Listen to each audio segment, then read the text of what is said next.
ناظرین گرامی السلام علیکم ورحمۃ اللہ وبرکاتہ۔ سیدھی بات کے تازہ ترین پرائم ٹائم میں آپ لوگوں کا استقبال ہے۔ ناظرین گرامی میں انصار عزیز ندوی اس وقت آپ لوگوں کے سامنے کچھ اہم ترین خبریں، کچھ وائرل ویڈیوز اور کچھ تنقیدی تجزیے لے کر کے حاضر ہوا ہوں۔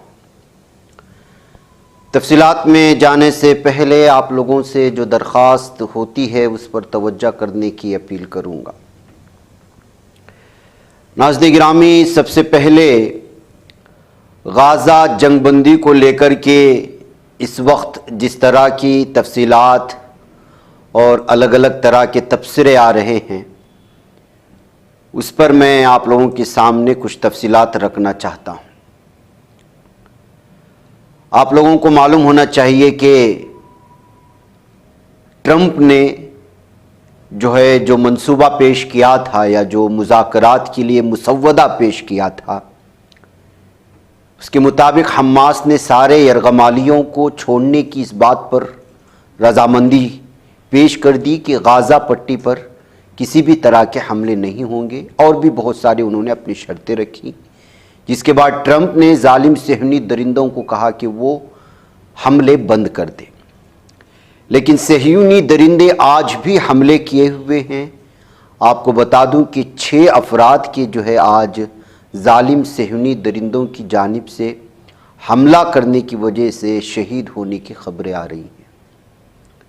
ایک طرف ٹرمپ اس بات کا دعویٰ کرتے ہیں کہ صہیونی درندہ ان کی بات مان کر کے غازہ پٹی میں پوری طرح سے جنگ روک دے گا، حملے روکے گا، لیکن یہ درندے ٹرمپ کی، جس کے بارے میں بڑے بڑے دعوے کیے جاتے ہیں کہ یہ صہیونی درندہ ٹرمپ کی مانتا ہے، لیکن اسی کی توہین بھی کر رہا ہے، جس کے بعد ایک بار پھر یہ ظالم صہیونی درندوں پر کسی بھی نہج پر بھروسہ نہیں کیا جا سکتا، اس طرح کے تبصرے شروع ہو چکے ہیں۔ قابض ظالم صہیونی درندوں نے فلوٹیلا کی جو آخری کشتی تھی مارینیت پر جارحیت کی، اور مزید 10 جہاز غازہ کی طرف بھی رواں دواں ہو چکے ہیں۔ یہ ساری چیزیں بھی آپ لوگوں کے سامنے ہیں۔ ناظرین گرامی، کل جمعہ کے روز کی اگر بات کریں گے، سمود فلوٹیلا کے سلسلے میں بات کریں گے، تو آخری جہاز مارینیت پر قزاقی کرتے ہوئے اس پر سوار کارکنوں کو اغوا کر لیا گیا تھا۔ ان کارکنان کو اس سے قبل اغوا کیے گئے 470 سرگرم کارکنوں کے ساتھ شامل کر دیا گیا، جنہیں ان کی کشتیوں سمیت اسدود کی بندرگاہ لے جایا گیا تھا تاکہ ان سے تفتیش کے بعد جبری طور پر یورپ بھیج دیا جائے۔ فلوٹیلا کی انتظامی کمیٹی نے بتایا کہ قابض ظالم صہیونی درندوں نے مارینیت کو بین الاقوامی پانیوں میں اس وقت نشانہ بنایا جب وہ غازہ کی جانب بڑھ رہا تھا۔ صہیونی درندوں نے صہیونی میڈیا کے مطابق بحری کمانڈوز اور شائتت 13 نے جمعہ کو اس جہاز پر دھاوا بولا تھا، اور ساری تفصیلات آپ لوگوں کے سامنے ہیں۔ اس کے بعد پورے یورپین ممالک میں فساد بھڑک اٹھا تھا، لوگ احتجاج کرنا شروع کر دیے، اور امریکی اور اسرائیلی سفارت خانوں کے سامنے اپنی ناراضگی کا اظہار کیا۔ تو کل شام ڈھلتے ڈھلتے رات کے موقع پر ٹرمپ نے کوشش کی، اور حماس نے بھی اپنی گرین سگنل دے دیا کہ وہ یرغمالیوں کو وہ رہا کرے گی، مگر شرط یہ ہے کہ آپ غازہ پٹی پر جو صہیونی درندے اس وقت درندگی کی انتہا کیے ہوئے ہیں اس کو روک دیا جائے۔ حماس کے اس کو سارے کے سارے عرب ممالک نے سراہا، چونکہ مصر اور قطر کے راستوں سے یہ مذاکرات ہو رہے تھے امریکہ کے ساتھ اور اسرائیل کے ساتھ، تو اس کا خیر مقدم کیا گیا، لیکن ظالم صہیونی درندوں نے آج حملہ کر کے ایک بار پھر ثابت کر دیا کہ یہ درندے کسی بھی اعتبار سے ان پر اعتبار نہیں کیا جا سکتا۔ 729ویں روز میں داخل ہو چکا ہے ظالم صہیونی درندوں کی درندگی کی انتہا۔ یہ جنگ امریکی سیاسی عسکری پشپناہی اور عالمی برادری کی مجرمانہ خاموشی کے سائے میں جاری ہے۔ ایک طرف مذاکرات، دوسری طرف بھوک، بمباری فضائی و زمینی، اور نڈھال بے گھر فلسطینیوں کے وہ چہرے ہم اندازہ نہیں لگا سکتے کہ کئی دن نہیں کئی مہینوں سے فاقہ کشی کا شکار غازہ پٹی کے مسلمانوں کی اس وقت صورتحال کیا ہے، بچوں کی کیا صورتحال ہے، بزرگوں کی کیا صورتحال ہے، خواتین کی کیا صورتحال ہے، ان خواتین کی کیا صورتحال ہے جو حمل سے ہیں، ان لوگوں کی کیا صورتحال ہے، چونکہ خواتین کی مجبوریاں سامنے نہیں آتی، ویڈیوز میں دکھائی نہیں جاتی، ورنہ پوری دنیا چیخ چیخ کر کے روئے خواتین کی جو اندرونی صورتحال ہے اس وقت غازہ پٹی میں۔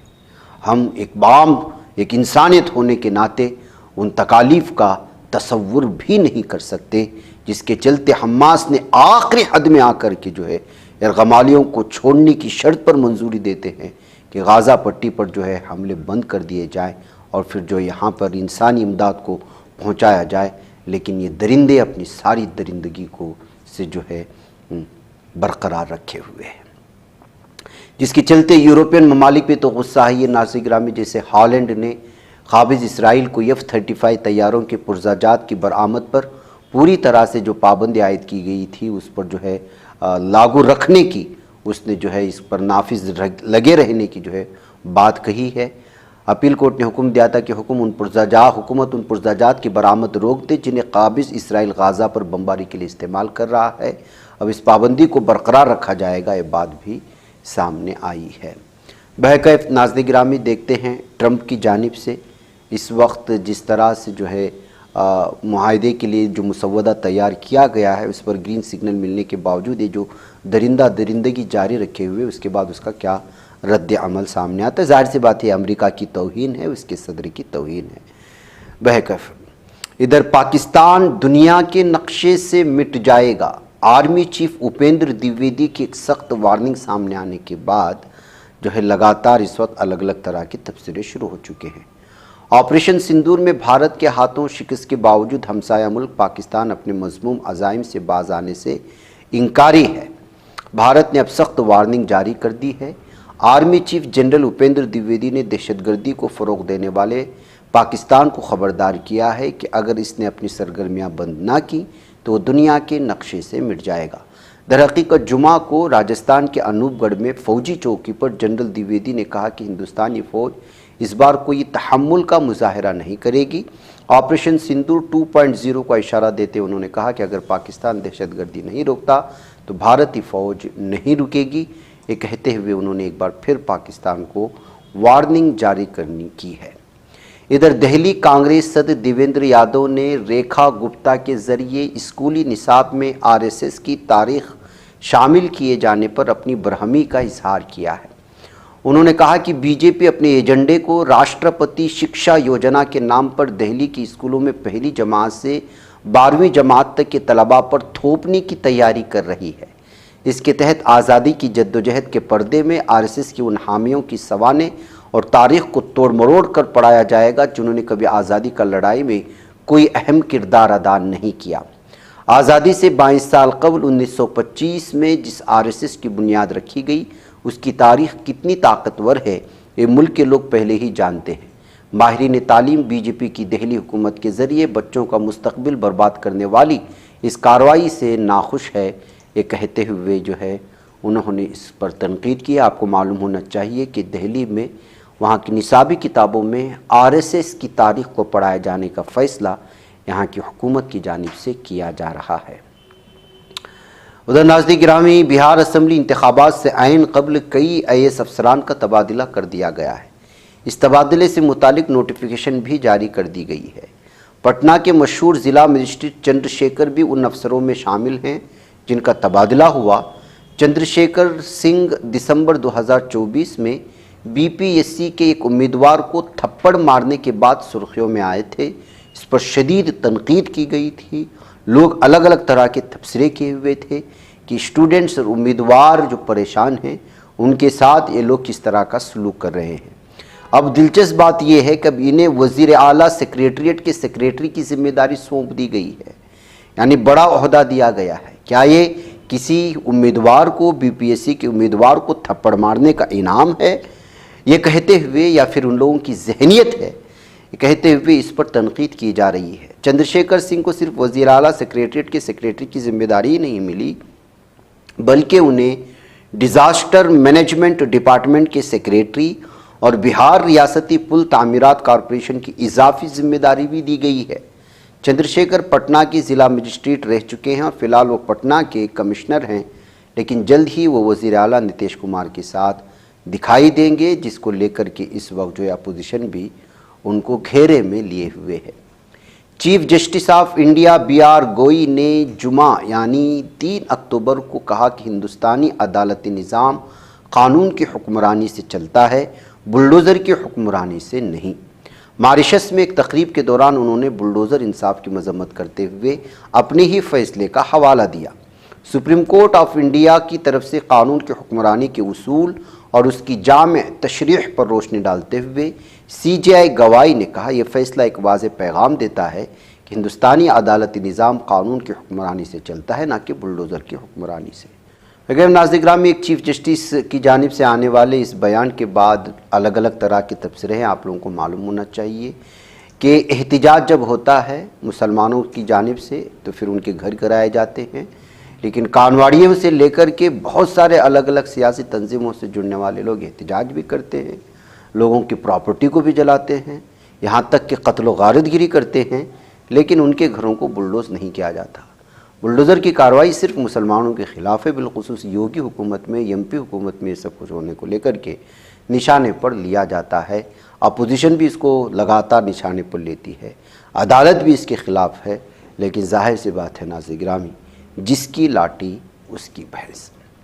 سنبل مسجد انہدام کیس میں اس وقت مسلم فریق کو جھٹکا لگا ہے۔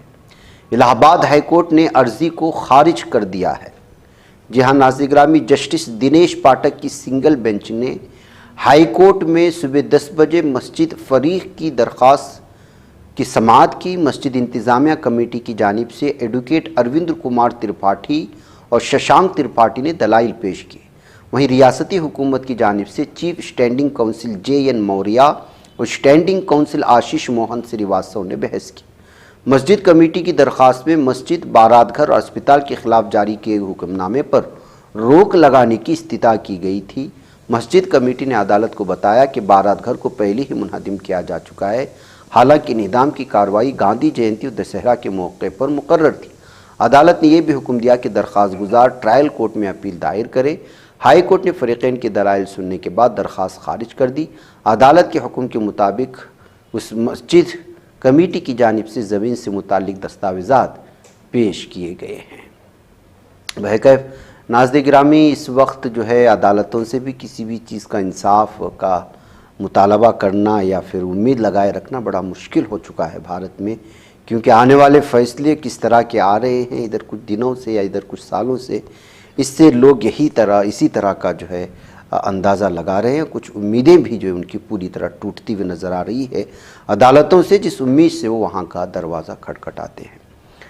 بہرحال ناظرین گرامی، آئلہ محمد مصطفیٰ صلی اللہ علیہ وسلم کا جو تحریک تھی، یا جس طرح سے جو ہے کچھ لوگوں کی گرفتاریوں کے بعد یہ سلسلہ چل نکلا، وہ اب دوسرا رخ اختیار کر چکا ہے۔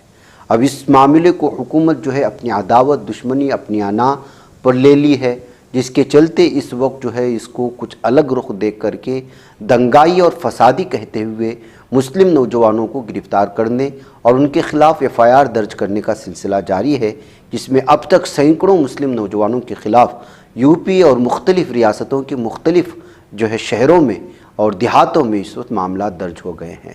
ان علاقوں میں اب امراوتی کا نام بھی جو ہے شامل ہو چکا ہے۔ آئلہ محمد کے پوسٹر لگنے کے بعد شہر کا سیاسی ماحول گرما گیا۔ معاملے نے اچانک کشیدگی اختیار کر لی جب بی جے پی کے رکن پارلیمنٹ ڈاکٹر انل بونڈے نے الزام لگایا کہ عوامی مقامات پر اس طرح کے پوسٹرز لگانا فساد کی سازش کا حصہ ہے۔ پھر اس کے بعد جیسے ہی آپ اندازہ لگائیں، اگر کسی کو محبت سے محبت کا اظہار کرنا ہے تو وہ اپنی دکان، ٹیکسی یا نجی گاڑی میں اسٹیکرز لگا سکتا ہے، لیکن عوامی مقامات پر انہیں لگانا اشتعال انگیز اقدام ہے جس سے ماحول خراب ہو سکتا ہے۔ یہ کہتے ہوئے جب انہوں نے بیان جاری کیا تو امراوتی میں جو ہے اس وقت تنازع بھڑکا اور بہت سارے معاملات اس وقت سامنے آ رہے ہیں، شکایت درج کرنے وغیرہ کے۔ اب دیکھیے بریلی میں جس طرح کی ناانصافی ہو رہی ہے، ظلم و ستم ہو رہا ہے، گھر گھر جا کر کے پکڑ دھکڑ جاری ہے، مسلمانوں کے خلاف من مانی اور من گھڑت جو ہے اس وقت شکایت درج کر رہے ہیں۔